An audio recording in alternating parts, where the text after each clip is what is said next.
વડોદરામાં એક શિક્ષક દ્વારા શરૂ કરવામાં આવેલું Rakshabandhan with the Indian army project છેલ્લા 7 વર્ષથી ચાલી રહ્યો છે કે જ્યાં રક્ષાબંધનનો પર્વ નજીક આવે એટલે પહેલાં રાખડીઓ એકત્રિત કરવામાં આવે। વડોદરા શહેરમાંથી પણ બહેનો દ્વારા રાખડીઓ આપવામાં આવે છે અને એ સિવાય અન્ય શહેરોમાંથી અન્ય રાજ્યોમાંથી પણ તેમના સુધી રાખડી પહોંચે છે અને આ તમામ રાખડીઓ તેમના દ્વારા અલગ અલગ દેશની બોર્ડરો પર ફરજ નિભાવતા માતૃભૂમિની રક્ષા કરતા દેશના વીર જવાનોને મોકલવામાં આવે છે। તેમની રક્ષા કાજે આ રાખડી અહીંથી મોકલવામાં આવે છે। વડોદરામાં રહેતા આ શિક્ષક સંજય બચ્ચાવ કે જેમના દ્વારા આ પ્રોજેક્ટ શરૂ કરવામાં આવ્યો Rakshabandhan with the Indian army અને લગભગ 7 વર્ષથી આ પ્રોજેક્ટ ચાલી રહ્યો છે અને તેમાં 50,000થી વધુ રાખડીઓ તેમના દ્વારા મોકલવામાં આવે છે। આ વર્ષે પણ આ રાખડીઓ તૈયાર કરી દેવામાં આવી છે જે માટેની તૈયારીઓ ચાલી રહી છે। અહીંથી જ રાખડીની પૂજા કર્યા બાદ તેને અલગ અલગ બોર્ડર પર ફરજ બજાવતા ભારત देशना वीर जवानों સુધી પહોંચાડવામાં આવશે। Rakshabandhan with the Indian army ये प्रोजेक्ट जो है ये प्रोजेक्ट अभी हुआ मगर ये एक प्रवृत्ति थी 2015 में। 2015 में मैंने एक क्लासरूम में 10वीं के क्लासरूम में ये प्रवृत्ति शुरू की थी।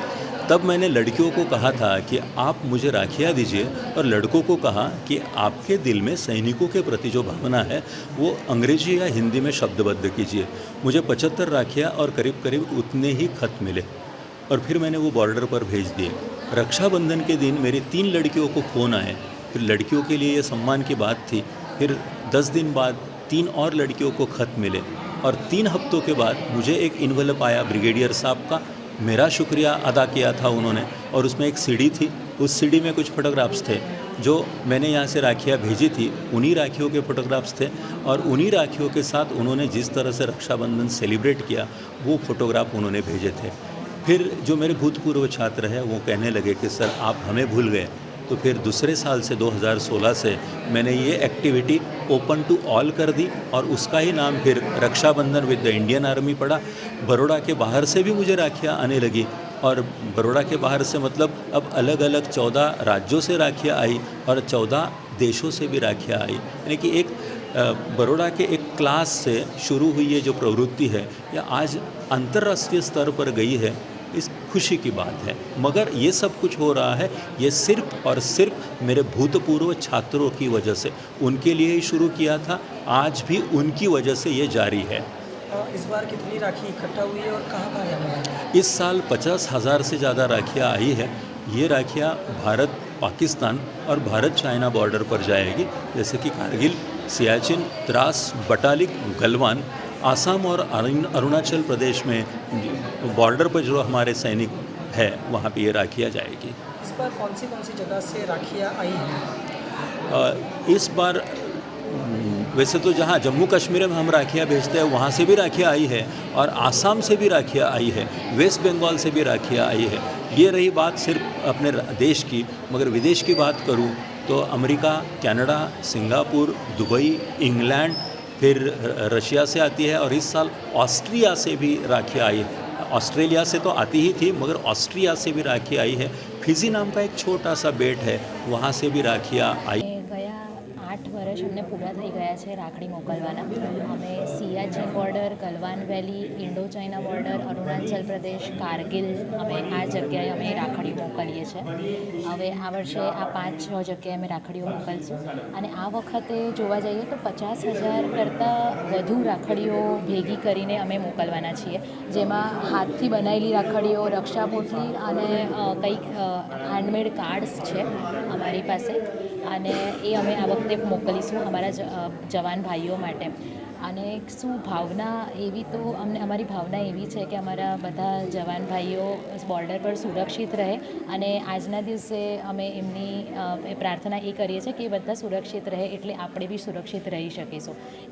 એ કોઈ પણ ટેમ્પરેચર સિયાચીનમાં જોવા જઈએ -डिग्रीમાં ટેમ્પરેચર હોય છે દર વખતે એ આપણી માટે કરે છે સુરક્ષા માટે તદ્દન ઊભા રહે છે અને એ જવાનોને હું શત નમન કરવા માગું છું અને એમને એ જ ઈચ્છું છું ભગવાન પાસે એ જ ઈચ્છું છું કે એમની સુરક્ષા ખૂબ મહત્ત્વની રહે। જ્યાં 8 વર્ષની તમારી જે જર્ની રહી કેવી હતી?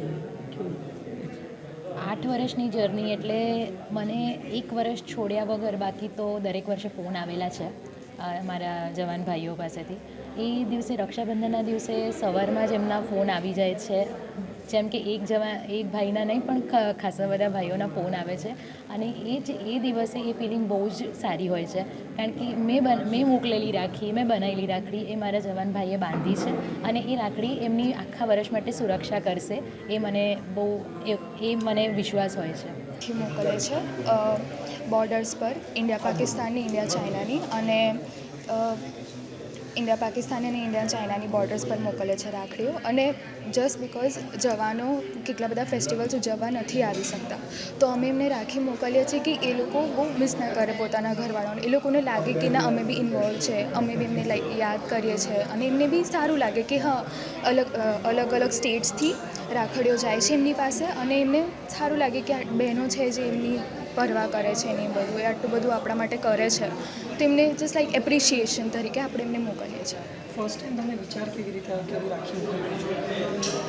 એ એકચ્યુઅલી અમારા સર છે સ્કૂલના, સંજય બચ્છાવ સર, એમને આ ઇનિશિએટ કર્યું હતું 2015માં. તો એમને થોડાક જ સ્ટુડન્ટ્સ, હું ત્યારે 9th સ્ટાન્ડર્ડમાં હતી અને એમને થોડાક જ સ્ટુડન્ટ્સને લઈને એ ટાઈમે આ વસ્તુ ચાલુ કરી હતી અને દેન હી પ્રોસીડેડ ફર્ધર અને આજે અમે અહીંયા છે લાઈક મોર દેન 28,000 or 30,000 રાખીઝ અમે મોકલી રહ્યા છે. 8 વર્ષની જર્ની કેવી રહી, કેવું ફીલ આવતું હતું જ્યારે રાખડી મળી છે? વસ્તુ બહુ સારું ફીલ થતું હતું કે એમને અમારી રાખડી મોકલે છે. અને સૌથી સારું ત્યારે જ્યારે એમનો બી અમને કોલ આવે કે હા થેન્ક યુ, એવી રીતે કે અમે મારા ડિટેલ્સ એમાં થોડા લખતા હોઈએ કે એમને વાત કરવી હોય અમારી સાથે તો એ કરી શકીએ અને અમને વાત કરવી હોય તો અમે કરી શકીએ એવી રીતે.